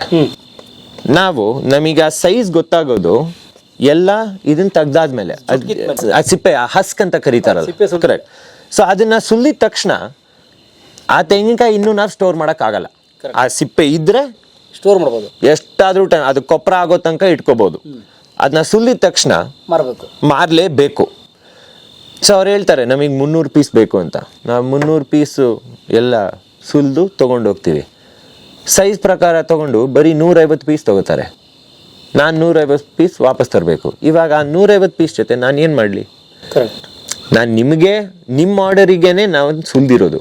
ಸರಿ, ನಿಮಗೆ ಸೈಜ್ ಬೇಕು ಅಂತ ಈ ರೇಟ್ ಕೊಡ್ತೀರಾ ಅಂತ ಹೇಳಿ, ಓಕೆ. ಈ ನಿಮಗೆ ಆ ಸೈಜ್ ಮ್ಯಾಚ್ ಆಗಲಿಲ್ಲ ಅಂದರೆ ಇನ್ನೊಂದು ಪ್ರೈಸ್ ಸಿಕ್ಕೊಡಿ. ನೀವು ಇದನ್ನ 10 ರೂಪಾಯಿಗೆ ತಗೋತೀರಾ ಅಂದ್ರೆ ಈ ಸಣ್ಣದು 5 ರೂಪಾಯಿ ಏನೋ ಒಂದು ಕೊಡಿ. ರೇಟು ಅದೇ. ಸೊ ನೀವು ಈ ಸೈಜಿಗೆ ರೇಟ್ ಇಲ್ಲ ಅಂತ ಹೇಳಿದ್ರು, ಓಕೆ ಸರಿ, ಇದು 10 ರೂಪಾಯಿಗೆ ತಗೊಂಡಿದ್ದೀರಾ, 6 ರೂಪಾಯಿ ಕೊಡಿ, 5 ರೂಪಾಯಿ ಕೊಡಿ, ಏನಾದರೂ ಕೊಡಿ. ಆದರೆ ನಾನು ಟ್ರಾನ್ಸ್ಪೋರ್ಟ್ ಹಾಕಿರೋದು ತರಕ್ಕೆ, ಇವಾಗ ನಾನೇ ಟ್ರಾನ್ಸ್ಪೋರ್ಟ್ ಖರ್ಚು ಮಾಡಬೇಕು, ತಿರ್ಗಾ ವಾಪಸ್ ತೊಗೊಂಡೋಗಕ್ಕೆ. ತೊಗೊಂಡೋಗಾದ್ಮೇಲೆ ಆ 150 ಪೀಸ್ ಜೊತೆ ನಾನು ಏನು ಮಾಡಲಿ? ಅಷ್ಟು ಎಷ್ಟಾಗುತ್ತೆ? So how is that beneficial to the farmer in any way? I have, as you said, I have a marketing ring enough for me to be able to, okay fine, ಈ situation 150 ತೆಂಗಿನಕಾಯಿ ಇದೆ, ಜನರಿಗೆ phone ಮಾಡಿ ತೊಗೋತೀರಾ, ಅದು ಇದು ಬೇರೆ price ಏನೋ ಮಾಡಿ ಮಾರ್ಬೋದು. I have the capacity to do it because ಗಾಡಿ ಇದೆ, ಸ್ವಲ್ಪ ಟೈಮ್ ಇದೆ, ಕಾಂಟ್ಯಾಕ್ಟ್ಸ್ ಇದೆ, ಕನೆಕ್ಷನ್ಸ್ ಇದೆ, ನೆಟ್ವರ್ಕ್ ಇದೆ, ಮಾಡ್ಬೋದು. ಬೇರೆ ರೈತರವರಿಗೆ correct. and I have pockets that are deep enough such that my logistics cost aren't going to eat into my profits that much. Andre where am I going to get my next meal? Ee tinglike sakashtu kaas iratta anta. It's not as, yes, of course it is a question, but it isn't as much of an impact for somebody like me, and I'm aware of that. But for farmers that's not the case. Yes. ಅವರು ಬಸ್ಸಲ್ಲಿ ಬರಬೇಕು, ಬಸ್ಸಲ್ಲಿ ಇಷ್ಟೊಂದು ತೆಂಗಿನಕಾಯಿ ತರಬೇಕಂದ್ರೆ ತಿರ್ಗಾ ಬಸ್ಸಲ್ಲೇ ಹೋಗ್ಬೇಕು, ತೆಂಗಿನಕಾಯಿ ತೊಗೊಂಡು ಹೋಗ್ಬೇಕು. ಅವ್ರ ಊರಿರೋದು ಅಷ್ಟು ದೂರ, ಅಲ್ಲಿ ಯಾರು ತಗೋತಾರೆ? ಯಾರೂ ಇಲ್ಲ. So nothing in the system is, at least I believe, it is quite a pessimistic view in my opinion, but I don't think the system is built for farmers to flourish. It is built to give the final consumer the best possible price and for the people in between to make their margins. Nobody cares about what the farmer is getting at the end of the day. And the only way that I could break out of that is to set up everything independently. I'm not dependent on anybody else to find me buyers. I'm not dependent on anybody else to store my produce or showcase my produce. I'm not dependent on anybody else for logistics or transport. As long as you control the entire system, you are better off. But it's easier said than done. Ellargu madakke possible illa. It's not possible. ಸೊ ಅವ್ರ market ಅವರೇ ಹುಡ್ಕೊಂಡ್ರೆ ಒಳ್ಳೇದು. As is with anything ಅಲ್ಲ, like ನೀವು ಇವಾಗ you are making content on YouTube, ನೀವು ಯೂಟ್ಯೂಬಿಗೆ ಹಾಕುವಾಗ yes, there is a revenue share, you will get on views, you will get revenue. Yes. But also there are some rules that YouTube has put in place that you have to adhere to. Yes. Right? Correct. Coincidentally, it might not be rules that are very difficult to follow. It might be exactly what you're going to do anyway. But it takes away a little bit of independence. So if you had your own platform, Yes. to be able to say people will come, I will get these many views, I can bring all of the traffic to my website and showcase everything over there, you have more control, you can generate more revenue off of that through ad spend, however that is done. But having control of your entire thing makes you independent and gives you the freedom to do things how you want to do. You're not at the beckon of anybody else. Now if YouTube doesn't like your video, they can take it down. Yes. Henge. It's not fair to you as a content creator, but they are the big shots, it's their platform, there's nothing you can do. Same situation. Farmers are playing in a buyer's market, and the issue is because there is no value on farming as seen as something that is of value for society, it will always be a buyer's market. And as long as it's a buyer's market, the farmer will never get out of that situation. So ನನಗನ್ಸೋ ಪ್ರಕಾರ if at all you continue in this profession, you have at least 30 years of career in agriculture. Yes. So what is the future? Is the same situation for next 30 years or is there anything? No. So I think the way we grow food will evolve. Andre, there are some things that we can grow in using hydroponics and aquaponics, where you don't need soil. So I can see a future where in the heart of the city, commercial building ಅಲ್ಲೇ ಕಟ್ಟುವಾಗ ಸುಮ್ಮನೆ ಒಂದು shell ಕಟ್ತಾರಲ್ಲ ಆ ಥರ, you can have a farm in your city itself, in the heart of the city, in a building, in your apartment complexes itself. So I'll get to that. So the way food is grown will have to change. If we can, ivaga when we're growing rice, it is all two-dimensional. It's all on the ground. You need more space to grow more. The only way you can move vertical is ಈ coffee ಎಸ್ಟೇಟಲ್ಲಿ you have coffee, you have tall trees to provide the shade, ಆ ಮರದಲ್ಲೇ pepper ಹಾಕ್ತಾರೆ. So that is vertical farming, and you increase your total surface area of growth. But if you do say aquaponics, hydroponics, you're doing microgreens anta, you have it in trays and you layer one on top of the other, you give artificial light and you can stack. So in that same 10,000 square feet, you can grow 4 levels and you're growing about 40,000 square feet worth of produce. 40,000 square feet is 1 acre. But you're doing that in 10,000 square feet. So that, I believe, is one of the solutions to the issue of how do you grow food in a way to be able to feed so many people. The second thing is autonomy.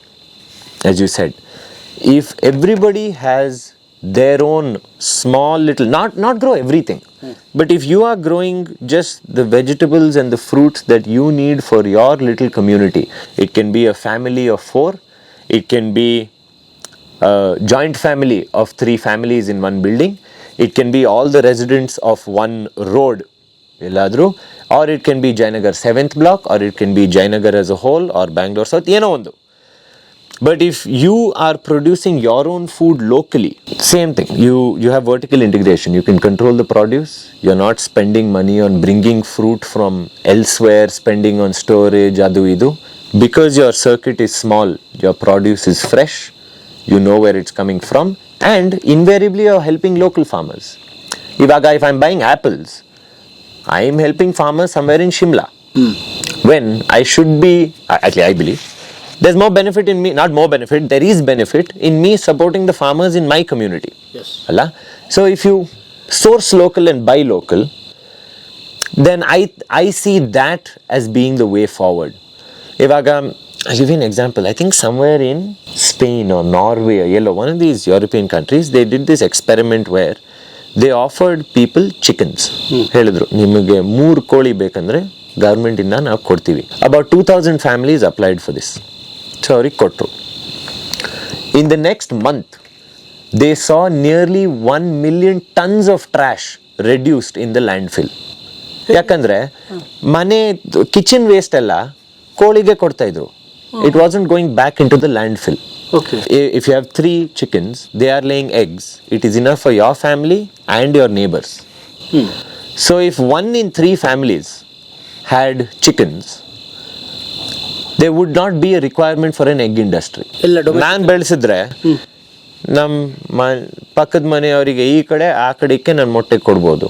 3 family ಆಗುತ್ತೆ. 3 family ಆಗುತ್ತೆ. ಪ್ರತಿ 3 ಫ್ಯಾಮಿಲಿಗೆ ಒಂದೊಂದು ಫ್ಯಾಮಿಲಿಯಲ್ಲಿ ಕೋಳಿ ಇಟ್ಕೊಂಡ್ರೆ your food waste gets taken care of, your kitchen waste. You are also getting additional food coming in from this chicken motte, daily, weekly, whatever it is. And that is a very small and simplified example of hyper local sourcing.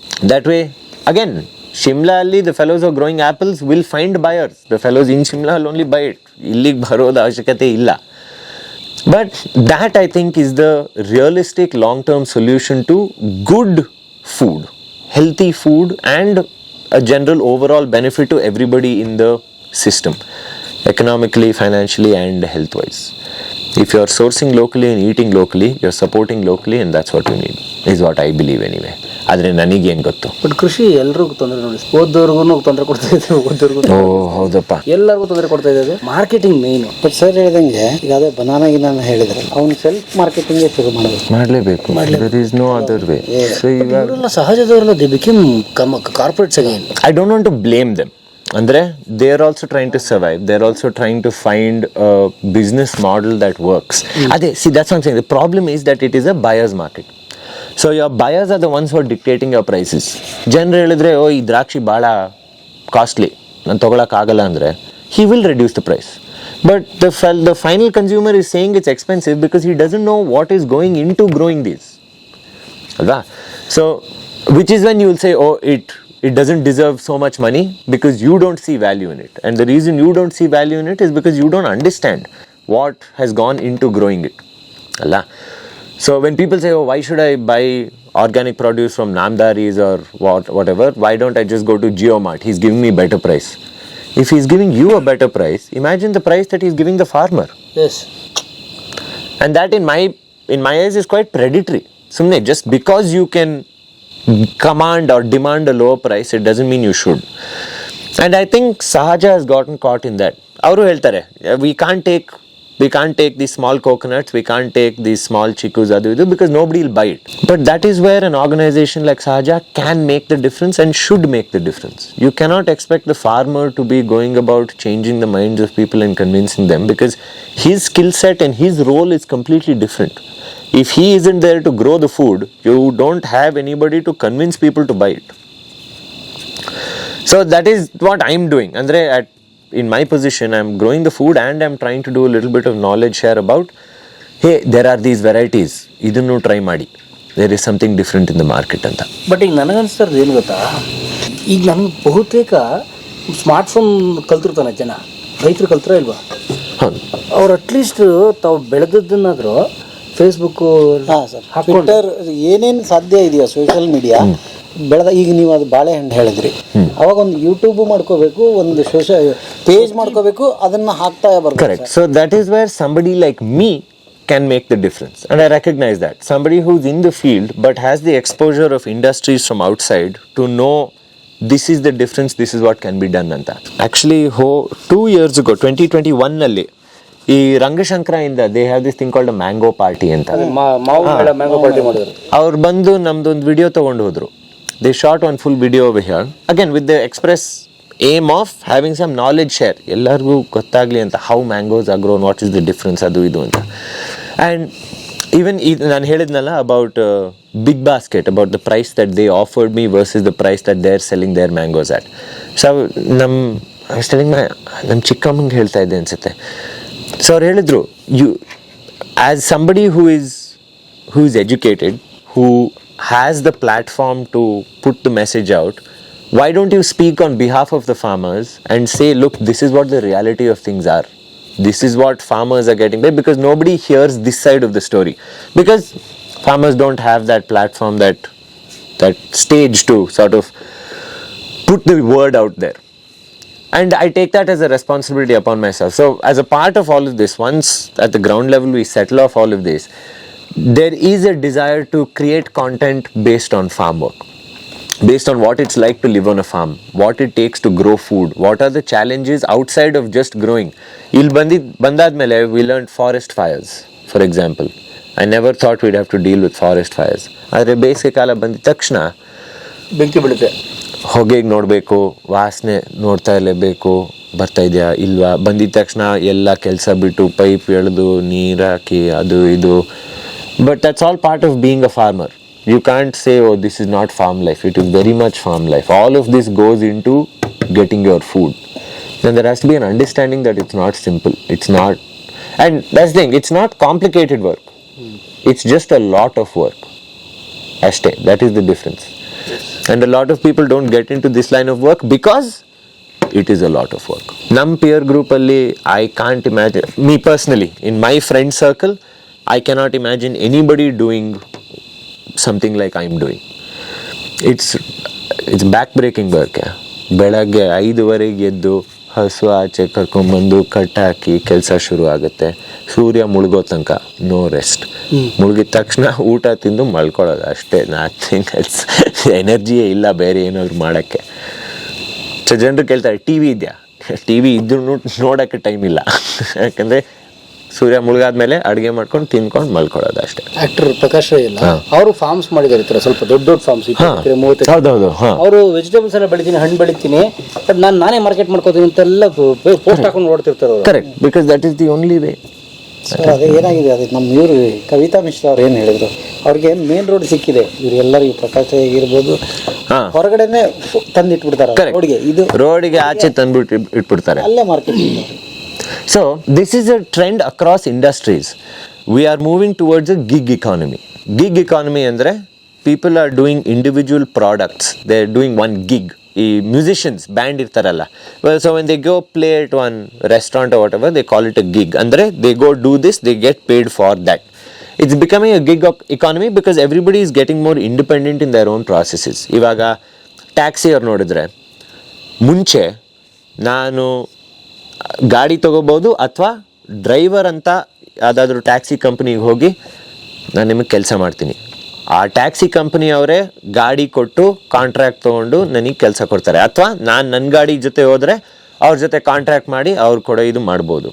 ಆದರೆ ಇವಾಗ through Uber and Ola it's gotten completely democratised. ಅಂದರೆ all his liabilities are his liabilities, all the company's assets are company's assets, they're only contract employee, he is in charge of his own stuff. ಅವನಿಗೊಂದು booking ಬರುತ್ತೆ, ಅವ್ನು ಮಾಡೋದು close, ಅವನ association with the company ends over there, right? And this is happening across the board.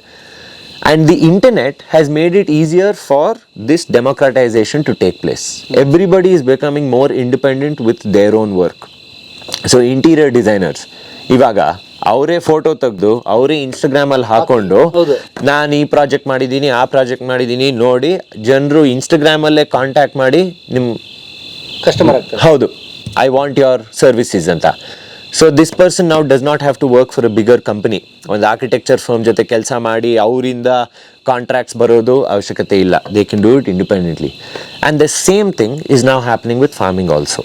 As long as through the internet, it's becoming more independent, it's becoming more democratized, and if you can capture that, if you can be on top of it, ಅನ್ಬೋದು ಅಂತ ಬರಲಿ ಅಷ್ಟೇ. you are the benefactor ಅಷ್ಟೇ. It's not like you'll make so much money or anything. ಮಾಡ್ತಾನೆ ಇರಬೇಕು. Yes. And the problem with that is, as long as you're doing it independently, everything is in your hands. If marketing is yours, growing the food is yours, processing is yours, selling is yours, aftermarket sales or interaction with the customers, ಏನಾದರೂ ರಿಜೆಕ್ಷನ್ಸು, refund, ಅದು ಇದು ಎಲ್ಲ ನಾವೇ ಮಾಡಬೇಕು. So if you willing to do all of that, then there is margins are good. Margins exist. They can be good, but it's not easy. Lot of work. Lots of work. It's not complicated. It's just lots of work. Yes correct. ಕುತ್ಕೊಂಡು ಮಾಡ್ಬೇಕಷ್ಟೇ. ಹೋದ ವರ್ಷದಿಂದ ನಮ್ದು ಅರ್ಶಿನ ಈ ತರ ಒಂದು ಡಬ್ದಲ್ಲಿ ಹಾಕಿ 60 gram 75 grams ಹಾಕಿ ಓ, ಇದು ಪ್ರಶ್ನೆ ಇದು. ಹೌದು, ಕೆಮಿಕಲ್ ಎಲ್ಲ ಹಾಕಿಲ್ಲ. ಏನೂ ಹಾಕಿಲ್ಲ. ಈ ವರ್ಷ ನಾವು ಪ್ಯಾಕೆಟ್ ಅಲ್ಲಿ ಹಾಕಿ ಮಾರ್ತಾ ಇದೀವಿ. ಟೆಸ್ಟ್ ಮಾಡಿದ್ವಿ, ಆದ್ರೆ ಪ್ಲಾಸ್ಟಿಕ್ ನನಗೆ ಇಷ್ಟ ಆಗ್ಲಿಲ್ಲ. ಸೊ ಇದೇ ಒಂದ್ಸತಿ ಒಂದು 50 ಪೀಸ್ ಮಾಡ್ಕೊಂಡೆ, ಇಷ್ಟ ಆಗ್ಲಿಲ್ಲ, ತಿರ್ಗಾ ಜಾರಿಗೆ ಹೋಗ್ತಾ ಇರೋದು. ಆದ್ರೆ ಟೆಸ್ಟ್ ಮಾಡೋಣ ಅಂತ. ಸೊ ಈ ವರ್ಷದಿಂದ ಇದೆಲ್ಲ ಖಾಲಿ ಆದ್ಮೇಲೆ ತಿರ್ಗಾ ಗಾಜಿಗೆ ಬರೋದು. ಹೌದು, ಅದ್ರ ಜೊತೆ ನಮ್ದು ಮೆಣಸು ಇದು ಇದೆ, ತಗೊಳ್ಳಿ. ಅಬ್ಬಬ್ಬಾ, ಏನು ಘಾಟಿದೆ ಸರ್ ಇದು. ಅಲ್ಲ, ಬ್ರಿಟಿಷ್ನವರು ಫ್ರೆಂಚ್ ಅವರೆಲ್ಲ ಬಂದು ಇದಕ್ಕೆ ತಾನೆ, ಇದಕ್ಕೆ ಬಂದಿದ್ದು. ಇವಾಗ ಗೊತ್ತಾಯ್ತಲ್ಲ ಯಾಕೆ ಬಂದಿದ್ದು ಅಂತ. ಕರೆಕ್ಟ್. ಓಕೆ. ಮತ್ತೆ ಇದು ಲವಂಗ, ಇದು ನಮ್ಮ ಮನೆಯಲ್ಲಿ ಬೆಳೆಸಿರೋದು. ಆದ್ರೆ ಇದ್ರ ಸಕ್ಸಸ್ ಪ್ರಕಾರ ಇಲ್ಲಿ ಬೆಳೆಸ್ತೀವಿ ಅಂತ. Okay, that is the plan. ಲವಂಗ ಭಾಳ ಒಳ್ಳೆಯದು. ತಗೊಳ್ಳಿ. ಸೊ ಇಲ್ಲಿ ಸಣ್ಣದು, but you can, but smell ನೋಡಿ. Oh my god. ಖಾರ ಇದೆ ಸರ್ ಇದು ಬಾಯಲ್ಲಿ. ಅಲ್ಲ, ಹೊಡಿಯತ್ತೆ ಲಾಸ್ಟ್ ಅಲ್ಲಿ. ಈ ತರ ವ್ಯಾಲ್ಯೂ ಅಡಿಷನ್ ಮಾಡಕ್ಕೆ ಸ್ಟಾರ್ಟ್ ಮಾಡ್ತೀವಿ. Correct. So this is basic processing. This is fundamentally just dehydration. ಇದು ಪೌಡರ್ ಮಾಡಿರೋದು ಅಂದ್ರೆ ಡಿಹೈಡ್ರೇಟರ್ ಅಲ್ಲಿ. ಏನಂತಂದ್ರೆ ನಮ್ದು ಏನ್ ವ್ಯತ್ಯಾಸ ಅಂದ್ರೆ, ಸೊ ಇವಾಗ ನೀವು ಜೀರಾ, ಧನಿಯಾ, ಅರಿಶಿನ ತಗೊಂಡು ನೀವು ಆ ಡಬ್ದಲ್ಲೇ ಹಂಗೆ ಇಟ್ರೆ, ಯೂಸ್ ಮಾಡಲಿಲ್ಲ ಅಂದ್ರೆ ಅದ್ರಲ್ಲಿ ಹುಳ ಎಲ್ಲ ಬರುತ್ತಲ್ಲ. ಎಲ್ಲಿಂದ ಬರೋದು? ಅರಿಶಿನ ಒಳಗಿಂದಾನೇ ಬರೋದು. ಹೆಂಗೆ ಅಂದ್ರೆ ಅವರು ಒಣಗಿಸುವಾಗ ಸುಮ್ಮನೆ ಆಚೆ ಹಾಕ್ತಾರಲ್ಲ ಸೂರ್ಯ ಬಿಸಿಲಲ್ಲಿ ಒಣಸಕ್ಕೆ, ಆವಾಗ it's all expose two elements. So ಆವಾಗ ಬಂದು ಈ ಹುಳುಗಳೆಲ್ಲ ಬಂದು ಮೊಟ್ಟೆ ಇಕ್ತವೆ. ಸೊ ಪುಡಿ ಮಾಡಾದ್ಮೇಲೆ ಆ ಮೊಟ್ಟೆ ಇದ್ರಲ್ಲೇ ಸೇರ್ಕೊಳ್ಳುತ್ತೆ. ಸೊ ನಾವು ಉಪಯೋಗಿಸಿಲ್ಲ ಅಂದ್ರೆ ಅದೇ ಹುಳ ಆಗಿ ಒಳಗಿಂದ ಬರೋದು. ಸೊ ನಾವೇನ್ ಮಾಡ್ತೀವಿ ಅಂದ್ರೆ ಡಿಹೈಡ್ರೇಟರ್ ಉಪಯೋಗಿಸ್ತೀವಿ. It's a machine, it's a fully closed environment. ಇದರಲ್ಲಿ 0 ಕಂಟ್ಯಾಮಿನೆಂಟ್ಸ್ ಆಫ್ ಎನಿ ಕೈಂಡ್. ನಾವು ಅಷ್ಟನ್ನ ಕಟ್ ಮಾಡಿ ಸಣ್ಣ ಸಣ್ಣ ಪೀಸಲ್ಲಿ ಮಷೀನಲ್ಲಿ ಹಾಕಿ ತೆಗೆದು ಅಲ್ಲೇ ಕೈ ರುಬ್ಬೋಕಲ್ ನೋಡಿ 4 ಇಟ್ಕೊಂಡಿದೀವಿ. ಸೊ ಇದನ್ನೇ ಉಪಯೋಗಿಸಕ್ಕೆ. ಸೊ ಹಾಗೆ ಮಾಡಿದ್ರೆ ಇದು ಎಷ್ಟೊತ್ತಿಗಾದ್ರೂ ಇಟ್ಕೋಬಹುದು, ಹುಳ ಬರಲ್ಲ. ಯಾಕಂದ್ರೆ ಇದ್ರೊಳಗೆ ಏನು ಇಲ್ಲ, ಬರೀ ಅರಿಶಿಣದ ಪೌಡರ್ 100%. ಎಷ್ಟು ವರ್ಷ ಆದ್ರೂ ಆಗಿರುತ್ತೆ. ಮಾಡಿ ನಿಮ್ದು ಒಂದು ಬ್ರ್ಯಾಂಡ್ ಮಾಡ್ಕೊಂಡು ಮಾಡಿ. ನೆರಳು ಅಂತ, ಅದೇ ಬ್ರ್ಯಾಂಡ್ ನೆರಳು ಆರ್ಗ್ಯಾನಿಕ್ ಆರ್ಚರ್ಡ್ಸ್ ಅಂತ. Hyper local business. ಕರ್ನಾಟಕದಿಂದ ಆಚೆ ಅವ್ರು ಬಂದರೆ ಕರ್ನಾಟಕ ಬಿಸ್ನೆಸ್ ಅಂತ ರೆಕಗ್ನಿಷನ್ ಇರಬೇಕು. ಕನ್ನಡಿಗ ಅವರಿಗೆ ಸ್ವಲ್ಪ ಪ್ರೈಡ್ ಇರಬೇಕು, ನಮ್ಮದು ನೆರಳು ಅಂತ. So that is the idea. I want it to be a Kannadiga business. ಬಂದು ಇದೆಲ್ಲ ವಿಡಿಯೋ ಮಾಡೋದಿನ ಬೇಗ ಬರಲಿ ಎಲ್ಲ ಪ್ರಾಡಕ್ಟ್ಸ್. ಥ್ಯಾಂಕ್ ಯು ನಂಗ. Enjoy. Thank you so much. ನೀವು ಸ್ವಲ್ಪ ತಗೊಳ್ಳಿ, ಯಾಕಂದ್ರೆ ಇನ್ನೂ ಒಂದೇ ಇದೆ, ಅದಕ್ಕೆ ಕೊಡ್ತಾ ಇಲ್ಲ. ಸಾರಿ. ಸೊ ಇಲ್ಲಿ ಜನ ಟೂರಿಸ್ಟ್ ತರ ಬರ್ಬೋದು ಅಥವಾ ಏನು ಫಾರ್ಮರ್ಸೇ ಬರ್ಬೋದು? ಅಂದ್ರೆ ಡೇ ವಿಸಿಟ್ಸಿಗೆ. ಸೊ 6 ಗಂಟೆ ಬೆಳಗಿಂದ ಸಾಯಂಕಾಲ 6 ಗಂಟೆ ತನಕ ನಾವು ಏನ್ ಮಾಡಿದೀವಿ ಅಂದ್ರೆ ದಿನದಲ್ಲಿ 3 ಸ್ಲಾಟ್ ಇವೆ, 4 ಗಂಟೆ ಟೈಮ್ ಪ್ರತಿ ಸ್ಲಾಟ್. ನೀವು ಬುಕ್ ಮಾಡಿದ್ರೆ ಪೂರ್ತಿ ತೋಟ ನಿಮಗೆ ಎಕ್ಸ್ಕ್ಲೂಸಿವ್ ಆಗಿ ಸಿಗುತ್ತೆ. ಸೊ ಅದರಲ್ಲಿ ನೀವು ಪೂರ್ತಿ ತೋಟಕ್ಕೆ ಆಕ್ಸೆಸ್ ಇದೆ. ನಾಯಿ ಜೊತೆನೂ ಬರ್ಬೋದು, ನಾಯಿಗಳು ಆ ಕೆರೆಯಲ್ಲಿ ಈಜ್ಕೋಬೋದು. ನಾವು ಫಾರ್ಮ್ ಟೂರ್ಸು ಮಾಡ್ತೀವಿ. ಸೊ ನೀವು ನೋಡ್ಬೇಕಂದ್ರೆ ಏನು ನಾವು ಹೆಂಗೆ ಬೆಳೆಸ್ತೀವಿ ಅಂತ ಅದು ತೋರಿಸ್ತೀವಿ. ಮತ್ತು ನೀವು ಬರುವಾಗ ಏನೇನು ನಾವು ಕಿತ್ತಿಟ್ಟಿದ್ದೀವೋ ಅದು ನೀವು ಪರ್ಚೇಸ್ ಮಾಡ್ಕೋಬೋದು.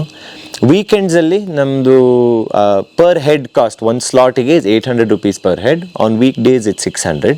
ಇನ್ಸ್ಟಾಗ್ರಾಮಲ್ಲೂ DM ಮಾಡ್ಕೋಬೋದು, ಅಥವಾ ಇನ್ಸ್ಟಾಗ್ರಾಮಲ್ಲಿ ನನ್ನ ನಂಬರ್ ಇದೆ, ಸೊ ಮೆಸೇಜ್ ಮಾಡಿಕೊಂಡು ಬುಕ್ಕಿಂಗ್ ಮಾಡ್ಬೋದು.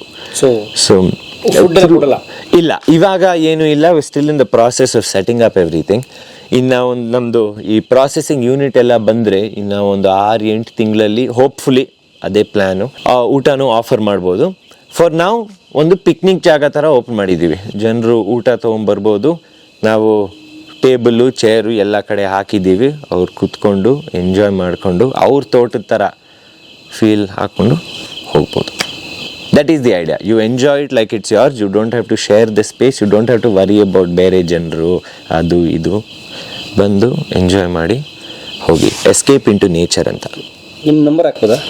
ಹಾಕಿ, ಡೆಫಿನೆಟ್. ನನ್ನ ನಂಬರ್ ಇರೋದು 96111193. My name is Anirudh. Neralu organic orchards ಅಂತ, Kanakapura road, nice road junction ಆದಮೇಲೆ ತಾತ್ಗುಣಿ ಅಗ್ರ ರೋಡ್. ಮೆಸೇಜ್ ಮಾಡಿ, ಖಂಡಿತ ಬನ್ನಿ, ತೋಟ ನೋಡಿ. Be with nature, and we're more than happy to share any information that we have, and we're more than happy to hear what other people have to say. It's all a learning experience. We don't know everything. So if you have any inputs on how we can do things any better, we're all ears. We want it to be communal growth, not just for ourselves. Alva. So thank you Anirudh ಅವರೇ. Thank you ಬಂದಿದ್ದಕ್ಕೆ. Knowledge sharing ಮಾಡಿದ್ರಿ. Little bit ಎಷ್ಟು ಗೊತ್ತಿತ್ತೋ ಸ್ವಲ್ಪ explain ಮಾಡೋಣ ಅಂತ. ದಯವಿಟ್ಟು ಯಾರು ಇವ್ರಿಗೆ ಬೈಬೇಡಿ, ಕಮೆಂಟ್ ಹಾಕಿ ಬರೀ ಇಂಗ್ಲೀಷಲ್ಲಿ ಮಾತಾಡ್ತಾರೆ ಅಂತ ಸ್ನೇಹಿತರೆ. ಸಾರಿ ಆದರೆ ಅವ್ರು ಹೇಳಿದ ನಾಲೆಡ್ಜ್ ತುಂಬ ಚೆನ್ನಾಗಿದೆ. ನಾಲೆಡ್ಜ್ ತಿಳ್ಕೊಳ್ಳೋಣ. ಸೊ ಹಾಗಾಗಿ ಥ್ಯಾಂಕ್ ಯು ಸರ್. ಪ್ಲೀಸ್ ತಿರ್ಗಾ ಬನ್ನಿ ಯಾವಾಗಾದರೂ. ಪೂರ್ತಿ ತೋಟ ನೋಡೋಣ. ನಾವು ಅರ್ಧ ತೋಟ ಇನ್ನರ್ಧ ನೋಡೋಣ ಅಂತ ತೋರಿಸೋಣ ಇದಾದ್ಮೇಲೆ. Definitely. Thank you. Thank you. Please ತಿರ್ಗಾ ಬನ್ನಿ. ಚೀರ್ಸ್. ನಮಸ್ತೆ.